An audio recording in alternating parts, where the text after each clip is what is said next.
Eric Connor's gym near Los Angeles grosses more than $50,000 a month, and he's increased gross revenue more than 100% since 2016. In 2022, 2023, he added 20% to his revenue. He's done all of this without running ads. He's going to tell you how he accomplished all of it on this episode of Run a Profitable Gym. My name is Mike Workington. I'm your host. I'm asking you right now to hit subscribe wherever you're watching or listening. I literally have gym owners come on here and they give away the cheat codes to running a profitable fitness business every month. You do not want to miss it. So hit subscribe right now before you forget.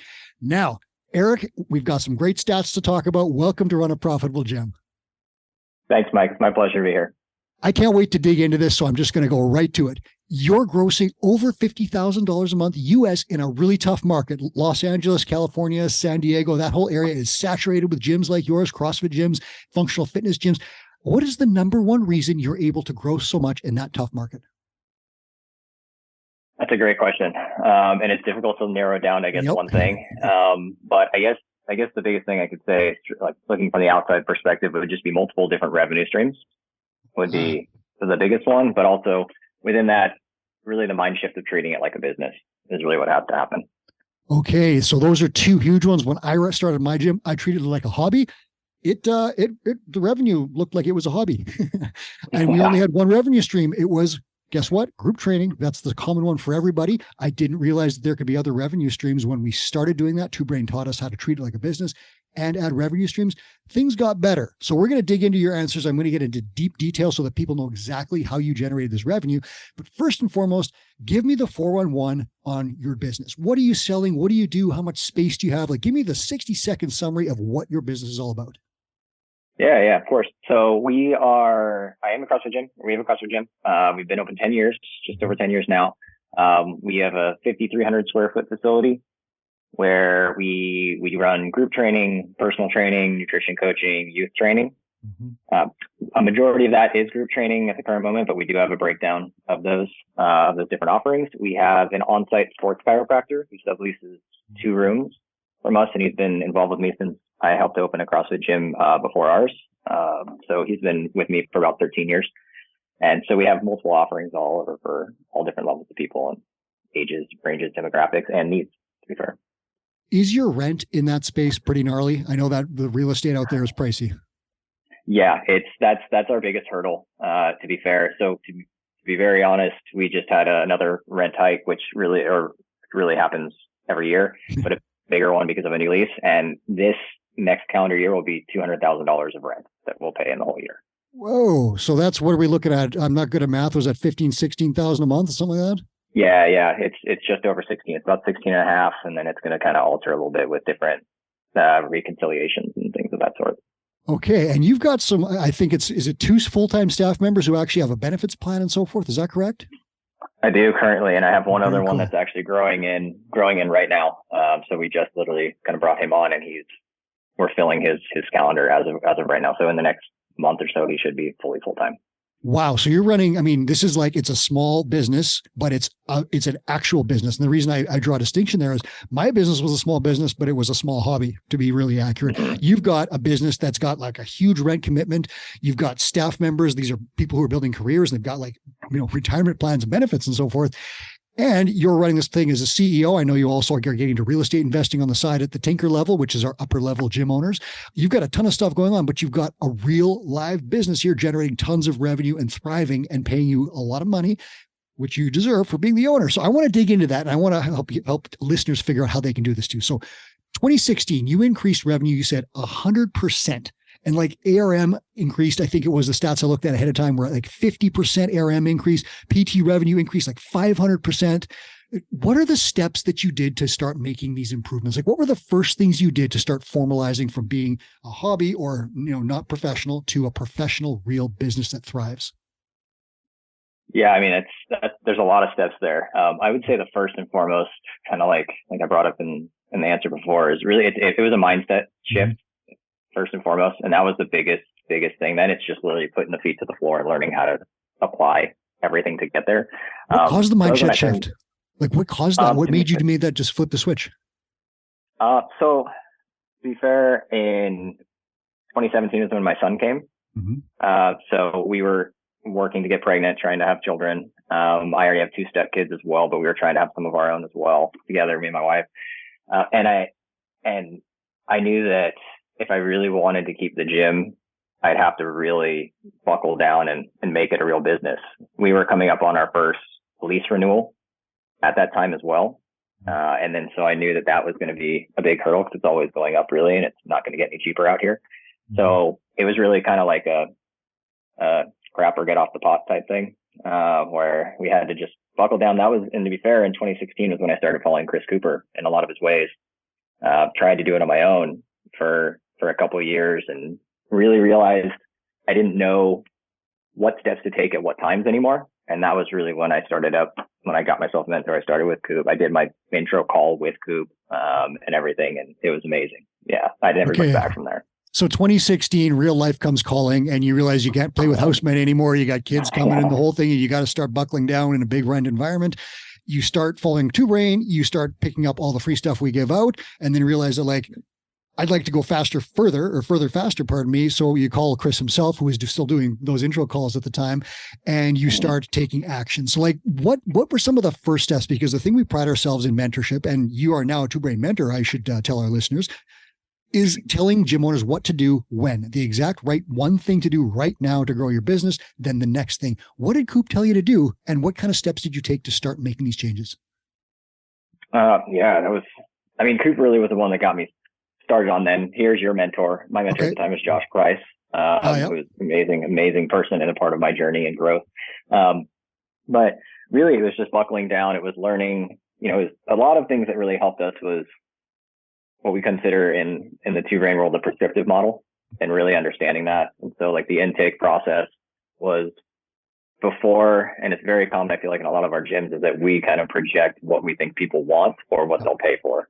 Right. And so understanding that not everybody wants group training, not everybody's okay with that. Not everybody's as comfy as we are coming into a group or with fitness or anything like that. And so learning how to sit down, talk to people, really get to know them, really help recommend the right thing for them was profound in really our growth and development of the business. Listeners, the prescriptive model, very simple summary, is you sit down with a prospective client, you get them to tell you what they want to accomplish. You tell them the exact fastest, best plan to accomplish that, and you tell them the price. And they'll probably say yes. And if they don't, you maybe drop an option and say, okay, maybe we don't do nutrition coaching and personal training. Maybe we just do personal training to start. How does that price sound? Good, let's go. And you do that kind of thing. In the model, group training is not your first option, which I thought it was for me. I tried to sell just group training at $150 a month. I should have started with personal training because some of my clients wanted that more, and I didn't know it because I didn't ask the question. The prescriptive model, when you implement it, will raise your revenue. We know this because of the data that we've collected. It raises revenue and improves retention. So that's my question, Eric. When you started doing this, did you automatically start seeing average revenue per member, ARM, increase and retention get better? Significantly. Yep. Yeah. Yep. We significantly did. We saw about a 25% boost immediately in both. Right away, hey? Mm-hmm. Yep. Wow. So again, listeners, we talked about the cheat codes, gym ownership. If you're listening right now, the prescriptive model, if you start doing this with new clients, you can expect a revenue jump. Eric saw 25, other people see 30, and it just gets better and better. I'll put a link in the show notes to the article that will tell you exactly how to use that. Talk to me a little bit about some of the other steps. So prescriptive model is a huge one, and it's honestly not that hard to do. You just have to commit, practice, and then do it regularly. What else did you do? So back in 2018, so essentially I grew my leadership skills, which is a big thing for me. Mm-hmm. So we had staff, we had some staff, but I wasn't really fully prepared to lead them well, to be very completely honest. You start to learn too, which people are the right fits currently and which might be the right fits long-term. And there's nothing really wrong with that either way, to be fair. But it helped me learn how to lead my team as well, because once you get big enough, which we weren't huge, but we weren't small at the time, was a lot of them were delivering our product as well, was then how do I delegate it correctly to them? How do I show them what I need and want? Are they the right people in the right seats? So a lot of it was learning that for the first couple of years of placing people correctly, fitting it in right, and setting ourselves up for growth. And then with me, along with that is me growing up what they call the value ladder. So not me doing the cleaning as often as I can get someone else to do that to open up my time to help grow the business and lead our team. The value ladder, listeners, the simple summary of that is you make a list of every single job that you do in your gym. You put a price tag beside each one and you take the lowest one on the ladder. It's usually cleaning, but it can be something else. And you say, if I offload this 4-hour-a-week cleaning job for $60, can I make more than 60 hours in the 4 hours that I would have spent on cleaning? You do that and you keep doing it all the way up the ladder until you're the CEO. Eric is doing this interview at home because he can't be at his gym because it's freaking crazy there right now. So he actually had to find space somewhere else that's quiet because his gym is thriving and he's not there. He's talking to me. I'm taking up his time, but his gym is still operating in the background, which is what a tinker level gym owner, or it's our upper level gym owners can do. They're still making money while they're yakking with me. So you can learn how to do that in our tinker program. I think it was 500% the stat was that you increased PT. So that's going to be a huge, huge boost to your ARM. But was it just as simple as just starting to offer PT in your prescriptive model, no sweat intros? To an extent. Yeah. So we didn't, again, we assumed at the time everybody wanted group. Me too. So we had some personal training that would go into group, not many and not priced correctly and all that kind of stuff, but we had some that would do that. So we were starting that foundation. We had that awareness there. And really I had one personal training client prior to understanding the whole 2-brain method. And he had not attended ever any group classes. And then he came to me and was like, do you guys offer personal training? I was like, sure. Right. And so we brought him on. Little did I know that later, once I learned all the 2-brain ways and kind of like looking into it was, a lot of these people don't thrive in group trainings. They won't attend. They need accountability. They don't want to do exactly what a group's doing, all these kind of things. And then so once we learned how to then, yes, in our no sweat intro, our intro when we meet the people and talk to them, we literally say like, would you prefer training in a group or one-on-one training with someone or training in a group? And then that helped. That question changed our whole landscape because half of the people I thought that would like group were like, well, I prefer one-on-one, or maybe it starts with the one-on-one for a lot longer. And that just completely changed how our PT offerings went. I think you said it almost word for word the way Chris has written about it. And it's just saying to a client, would you feel more comfortable training in a group or one-on-one with me? And if the answer is one-on-one in a group, that is a high value client who's going to pay not $150 for a group membership, probably $70 to $90 for a PT session or whatever your prices are. I recommend higher than $40, put it that way. It's incredible. And just saying that, Eric, when you started saying that, the first time you said it, did it make you feel squidgy as you sat there? Yeah, completely. Like everything. So what happened? You feel a little funny, right? You're a little nervous. You're a little skeptical if people are going to even buy what you're not even selling. You're really just trying to help, really, is what this is. It's not really even a sale. It's a sales process, but it's really not, because you can help them. And we're asking them what will help you best with how you are. So once a few of them were just like, yeah, like I'd really prefer individual training and like stuff like that. And we were like, all right, we've got it here. Let's do it this way. And then those people, like we were talking about with length of engagement and average revenue per member goes up. But our personal training clients are our best length of engagement. Like those people stay. There's so much high touch point. There's so much accountability for them. There's results, and they're there because they're paying for a lot of that to help them fast track where they need to go.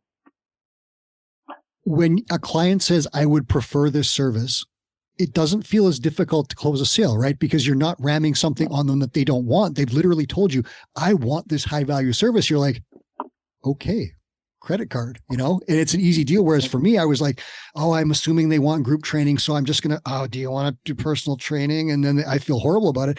Many of them wanted that. When I started telling our clients, we offer personal training, our group clients, they were like, really? You mean I could get help with double unders? I'm like, yes, you can. It was mind blowing and groundbreaking for everything, and revenue changed dramatically. So listeners, a couple of things right off the bat here. We got prescriptive model that's asking people what they want and then telling them the solution to their problems. We got leveling up as a leader. That's a big concept. We've dealt with it in other shows. I won't dwell on it here, but you will have to do that as an upper level gym owner. And then the other one is revenue streams, different stuff, offering different things. So Eric, you mentioned a couple of things that you've got going on there. Give me a little bit more info. But you've got PT, group, nutrition coaching, I'm guessing. You have kids programs. Like, what other revenue streams contribute to this giant number that you've got? Yeah, so 70% of our revenue right now is through group training. Yeah. For adult group training, we have 8 to 10 classes a day. So we do have a good amount of classes per day. So that's a big part of it. And we tend to facilitate that well. We do a good job at class for about 8 to 15 people on average. So that's definitely our natural bread and butter. Our personal training is about 20% of our revenue currently on average. So that's some one-on-ones or the on-ramps. We have different on-ramp tiers for people to kind of move through those. And that's one of those long-term personal training clients as well. And then we have nutrition coaching, which is not one of our higher revenue streams by any means right now. That's our biggest opportunity for sure. We do a great job with it. We have an amazing nutrition coach. It's just marketing it correctly or communicating it as well as possible. So we're working to improve that immediately. And our youth training, we do a good job with youth training. We've always had a solid youth program. I personally have always loved youth training. I used to coach it in the past, but just can't anymore. And then we're in a very family oriented demographic in the suburbs that we live in. So no one else is really doing this type of training. That is a huge opportunity for us. The biggest limitation we have currently is our space for that. So sometimes they have to go on at the same time as adult classes, but we have a pretty consistent youth training, which is about 1% to 2% also consistently across the board. Yeah, and that's interesting because Chris has often said, don't do all the things, do a few things really, really well. You need maybe 3, maybe 4 revenue streams, something like that. You don't need 20, right? Like 20 is probably where you start spinning plates and things fall down. But like Chris has exact models for like 3 solid revenue streams. And it's usually like group PT and nutrition coaching, or maybe kids or something like that. But you can put all that stuff together, which you've obviously done. And you've seen some opportunities there. For example, nutrition coaching, the best part about it, it doesn't require a ton of space in the extra costly California market, right? So you could, like your nutrition office, just put more people through that, 100 square feet or whatever, right? Yeah, completely. Even Zoom calls, those have gone really well for our nutrition coach. Right. She also does side nutrition coaching from a whole nother digital business. So yeah, it really doesn't take up much of space, but it is a significant low hanging fruit, no pun intended, really, to get people the best result quickly. It would be better for you to maximize out there 3 revenue streams and make them really strong than to try and get 10 going that are all struggling, right? Focus on the good ones, nurture them, right? Eric is living proof of that. I want to ask you specifically about 2022, 2023. You added about 20%, and this is after like years of mentorship and a lot of work as an experienced gym owner. How did you get such a sizable bump in revenue in that period? That's really funny. That's partially also what was in my head, to be fair. I've learned that I work better under pressure. Yep. So for example, like we talk about the rent being high, having a kid coming, all those kind of things, right? When I start to have pressure points, that's when I push. I can get more comfortable at times. And that's why I'm in the Tinker program, because Jeff Smith pushes me like crazy and being around the other people. Jeff does that? Sounds weird. Yeah. He's quite good at it, and he's exactly what I need. And so really what had helped me with that was I knew that we were at like a turn or a pivoting point of where, if we really want to buckle down, if I really want to have this business forever, which I absolutely love what I do. I look forward to waking up and doing what I do. We change lives on the daily. I love our team. I was like, if I really want to keep doing this, like we need to make it sustainable. So I was realizing with our costs going up again and all these kind of things that in January when we were at our last Tinker meetup, I was like, at the end of the day, we just need to make more. Like that, I can complain about high rent all I want, whatever it is. I absolutely love that our payroll's high because it gets our team taken care of, but we still got to cover it. And at the end of the day, I'm like, we just need to make more. We have so many opportunities. So one thing I noticed that we were understaffed for growth. So if we had got 5 more new personal training clients, a couple of those would need to go to me. And then I get pulled back too much. I still coach some, but in my own head, I was still the one to help fill in. And I needed to start to shift that. We needed to grow the team a little bit more to be able to bring the infrastructure, have the infrastructure to be able to grow. And so we brought on another team member, and I started delegating a few other tasks with my leadership team, essentially my head coach and my office manager. And we started working all of those components together. And since then, we've seen sizable growth and consistency in growth as well. So would it be correct in saying that, some form of accountability is kind of what motivates you to take action? Yeah, completely. Whether it's back against the wall of some sort or it's anything else, of that manner. Yeah, sometimes it can be financial, sometimes it can be other life stresses that may be coming on. But yeah, whatever shift my mind to be able to be like, okay, I need to take time, buckle down, figure out where we're going to grow and how we're going to grow, set us up for that, checks and balances as we go along, and then we keep analyzing it and moving forward from there. So have you found that a mentor is like the thing that provides that for you? And when it, obviously you have financial stuff, like when you got a kid coming, that's the motivation. But have you found that a mentor will keep you honest along the way in other places when you might have a tendency to be complacent? Yeah, completely. I think the hardest part for me before having a mentor was I thought that they were all going to be like hard nosed, head down, like never, almost like cutthroat type idea and just worried about sales. And really it's almost like the people that have been through that same experience or know others that have been through the experience and can help give perspective and outside like awareness to what's going on and solutions to that. So that has helped me like crazy because it's kind of like with us, with our clients, it's kind of like therapists to an extent, right? It's sometimes you can talk about the stresses going on and all those kind of things, but then help provide a neutral perspective as to how to move it forward correctly. And as a mentor yourself now, that's something you can certainly offer to clients. And all our mentors, I think it's like 50 or 60 now scattered around the world. They have different styles. There are some that are a little more direct. There are some that are a little more coaxing, everything in between. And the idea is to get you to see the thing that you need to do right now to grow your business.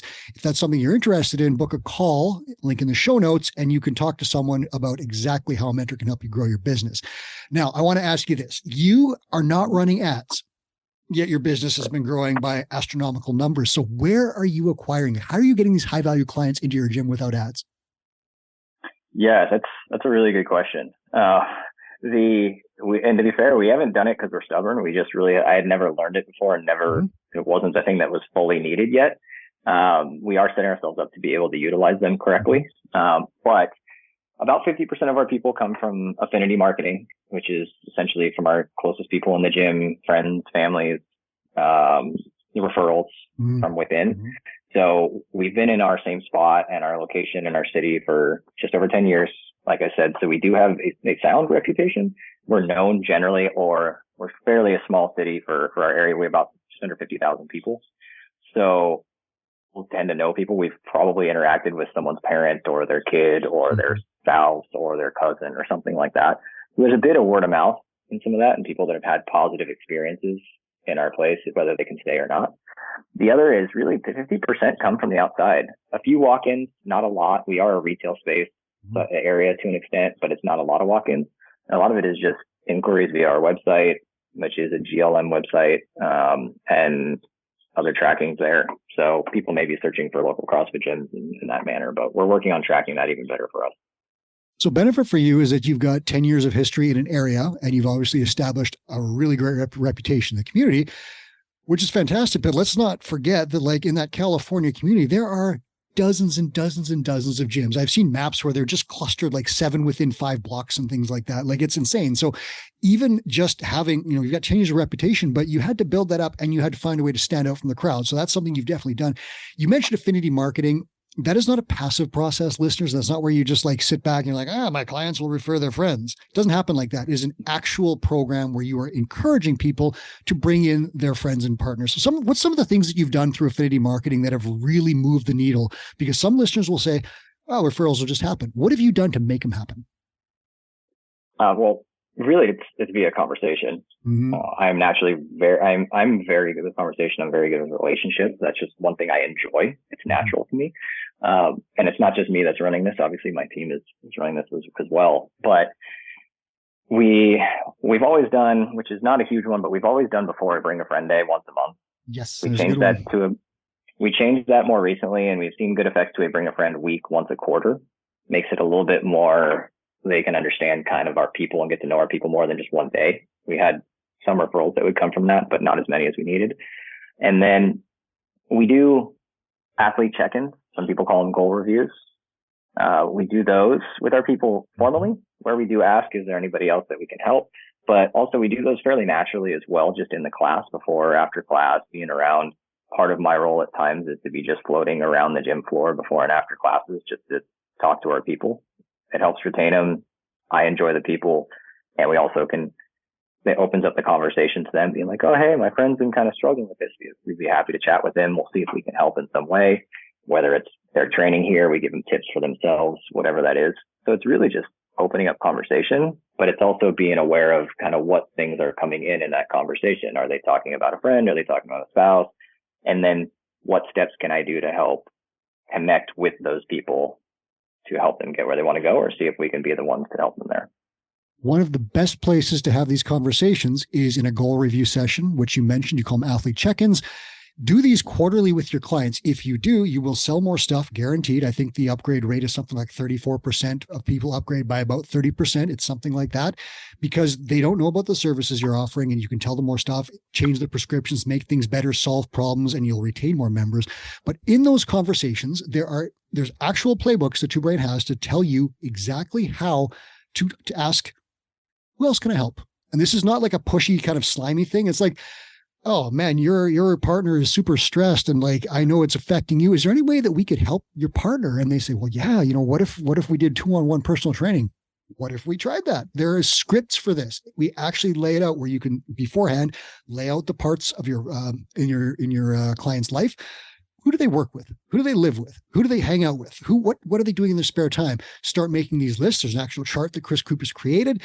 You start looking at it when these things pop up in the goal review sessions. It's just a natural thing where you're saying, oh man, the people on your hockey team are all just like struggling with their conditioning. What if we ran a program for them for 6 weeks to get them into shape? It's easy stuff like that. If you start doing this stuff, things will happen. It's not a passive process, and you're growing your gym, high value clients. Eric, when your high value clients bring in a friend, probably a high value client is going to stay. Am I wrong? Yeah, it's very likely. Yeah, it's a win. It's a huge win across the board. So I'm not going to keep you for much longer, but I want to ask you this. You're now a mentor, so congratulations on that. We've talked about some different stuff here. What can a listener do? And again, you don't know the exact circumstances, but what would some things that a listener can do tomorrow morning to start generating more revenue? What are like 2 things that you would give them to think about and try? That's a good question. The biggest thing that I would say is if you've been in business at all for a little bit, short period of time or long period of time, whatever it is, I'd contact 5 to 10 former members a day. Depends on how many you've lost. These are people that you've had relationships with before. Obviously, ideally positive relationships is the important one there. But they're people that have bought from you before, but also had relationships with you before. Life changes for the bad, for the good, right? So sometimes they leave because X, Y, or Z, but they may want to come back, and they've been looking to come back, or just or they need more help, or you have a new service offering that can actually help them now that you couldn't before. So reaching back out to these old people, even just to have open conversations with them, I think the biggest thing is having more conversations, to be fair, strategic ones. But if you're genuine and you actually care, and you reach out from not just a salesy perspective, but actually caring about these people, they'll open up to you, and they will let you know if they need help, and you can ask if there's anyone else you need to help. So easy answer to that, contact 5 to 10 people. I'd say 5 people a day if that makes it easier. But if you can bulk them all at once, that's great. So you can get 15 calls or 15 texts or whatever it is. And if you get a few responses, then you get a few responses. I'm going to stop you there, and I'm just going to tell you one thing. Listeners, what should you say when you contact these people? Here it is. How are you doing? Send. Yeah. Literally. And then take the conversation from there, because you're a great person. You know how to interact with people. What's your second thing, Eric? Yeah, I was going to say, sometimes we call it like a 50-130 post, which is essentially just being very active, being aware of saying, hey, I'm looking for 5 busy moms we're looking to lose weight the next 30 days, whatever time frame it is, right? Whatever kind of people you can help best. And the more clear and straightforward you can speak to these people, the more they can see themselves there. And then it just opens conversations again. So to be fair, that's just starting a conversation. Mm-hmm. But it's where you take the conversation. So if you can just kind of get a few of those framings of how I can help people and know that you can and be confident you can, there's the sky's the limit as to how you can grow. I need X people to do one thing over X period. 5 people lose weight, 30 days, 51-30, whatever you want to call it, like that. I've seen gym owners put these posts up, and I've seen the reports behind the scenes when they say what happened. They win every time. Put it up, see what happens. When people comment, message them, start a conversation. You'll probably sell something, and you can do this stuff for free. It doesn't take anything but about 2 minutes on social media. Eric, thank you so much for offering those 2 steps. Congrats again on being a mentor and on the incredible stuff that you've done with your gym. Really appreciate your time for sharing everything with our audience here on Run a Profitable Gym. Awesome. Thank you so much, Mike. I really appreciate it. We will check in with you again to see if you can double your revenue yet again. That was revenue leader Eric Connor. This is Run a Profitable Gym, and I'm your host, Mike Morgan. And thank you so much for listening. Again, cheat codes for gym ownership come out every month on this show. Please hit subscribe wherever you are watching or listening.